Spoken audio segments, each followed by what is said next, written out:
Board standard প্রশ্ন হয়েছে, অনেক সুন্দর হয়েছে প্রশ্ন। শিক্ষামন্ত্রীকে ধন্যবাদ এত সুন্দর প্রশ্ন করার জন্য। আর গার্ডও মোটামুটি চলে, ঘাড় ঘুরাতে দিবে না এগুলি সব ভয়ভীত দেখাইছে, কিন্তু আমরা যে পরীক্ষা দিছি সুন্দরভাবে পরীক্ষা দিছি আলহামদুলিল্লাহ। খারাপ না, ভালোই ছিল, বাট যতটা সোজা ভাবছিলাম অতটা সোজা হয় নাই, অনেক হার্ড হয়েছে। এই পরীক্ষা আমাদের ভালোই হয়েছে, বেশি গ্যাপ দেয় নাই, একদিন পর একদিন এক্সাম দিছে।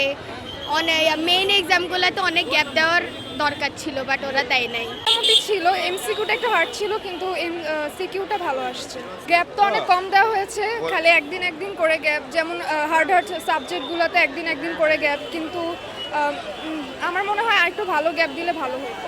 গার্ড অনেক স্ট্রিক্ট ছিল, বাংলা এক্সাম হিসেবে গার্ড এত স্ট্রিক্ট এটাও এক্সপেক্ট করি নাই, স্ট্রিক্ট ছিল অনেক। আর একটু বেশি গ্যাপ দিলে ভালো হতো, এক তো গ্যাপ কম, এরপর কোয়েশ্চেন এত হার্ড, এরপর আমাদের মিলন স্যার অনেক ভয় দেখায়, তো সব মিলিয়ে আর কি আমরা অনেক প্রবলেমে আছে। সিকিউটা ভালোই হয়েছে, এমসিকিউটা একটুখানি তুলনামূলক হার্ড হয়েছিল, আর এমনিতে ভালোই হয়েছে। হলের পরীক্ষা ভালোই ছিল, গার্ডও আসানোরও ছিল। পরীক্ষা আলহামদুলিল্লাহ ভালো হয়েছে। এমসিকিউ একটু মোটামুটি আমাদের হার্ডই ছিল, কিন্তু আলহামদুলিল্লাহ আমরা কভার করতে পেরেছি। আমাদের পরীক্ষার হলের মধ্যে সব নর্মালি ছিল, স্যার ম্যাডামও গার্ড নর্মাল দিয়েছে, কোনো এক্সট্রা কোনো প্যারা দেয় নেই, বলতে গেলে সব ঠিকঠাক ছিল। আলহামদুলিল্লাহ প্রশ্ন অনুযায়ী প্রশ্ন অ্যাভারেজ ছিল। আমি বলবো না যে প্রশ্ন বেশি সহজ হয়েছে বা বেশি কঠিন হয়েছে, কিন্তু ওভারঅল প্রশ্ন ঢাকা বোর্ড অনুযায়ী বা ওভারঅল সব বোর্ডের সিমিলারি অনুযায়ী প্রশ্ন খুবই এভারেজ ছিল। ভয়ভীতির কোনো বিষয়ই ছিল না, আমরা রিল্যাক্সে খুব সুন্দর পরিবেশে পরীক্ষা দিতে পারছি।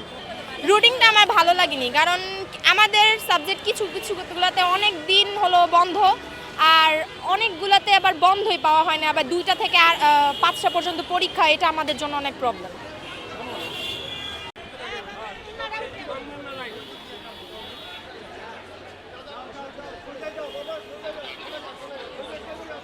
ওই পাশে সেই অবস্থা আছে দেখেন আপনারা।